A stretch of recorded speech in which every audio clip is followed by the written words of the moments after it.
খুব ছোট ঝিঙে গাছ তুলেছি 2 পিস। ঝিঙে ধরছে দেখুন, 1টা 2টো 3টে 4টে 5টা 5টা ঝিঙে এই গাছটায় ধরেছে।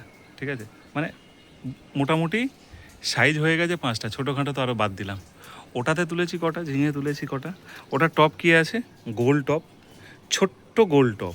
ঠিক আছে, সেখানে ঝিঙে তুলেছি 2টো গাছ, 1টা 2টো 3টে, একটা তুলে নিয়েছি 4টে 5টা 6টা 7টা 8টা, ওই দিকে একটা 9টা, ওই দিকে একটা 10টা। ঠিক আছে, মানে আমরা চাইলে খুব ছোট্ট জায়গার মধ্যে, সেটা 8 ইঞ্চি 10 ইঞ্চি, আমি 10 ইঞ্চি বাদই দিলাম, 12 ইঞ্চি 14 ইঞ্চি 16 ইঞ্চি, এই যে টবগুলো আছে 16 ইঞ্চিতে কিন্তু লাউ ধরিয়েছি, এই লাউ গাছ বসিয়েছি 16 ইঞ্চি টবে।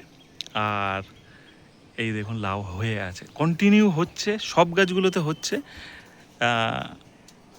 সবজির ক্ষেত্রে মিস্টেক হচ্ছে না, তবে সবজির ক্ষেত্রে যেটা মেন দরকার সেটা হলো এই যে ফেরোমেন ট্র্যাপ।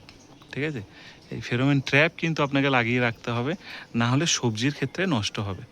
এই ছোট ছোট লাউ ধরছে, এখন হওয়ার থেকে দেখার মজা তো আলাদা, আর দেখার জন্য পুরো গাছ বাগান সবুজ হয়ে গেছে। সবজিটা নিয়ে বেশ কিছুদিন প্রচার করছি, আর সহজভাবে সবজি বসানো থেকে শুরু করে মেনটেন থেকে শুরু করে সব কিছু সবুজ বন্ধুতে আমি আপডেট দিচ্ছি। হ্যাঁ, সব কিছু সবুজ বন্ধুতে আপডেট দিচ্ছি, যাতে আপনাদের খুব সুবিধা হয়।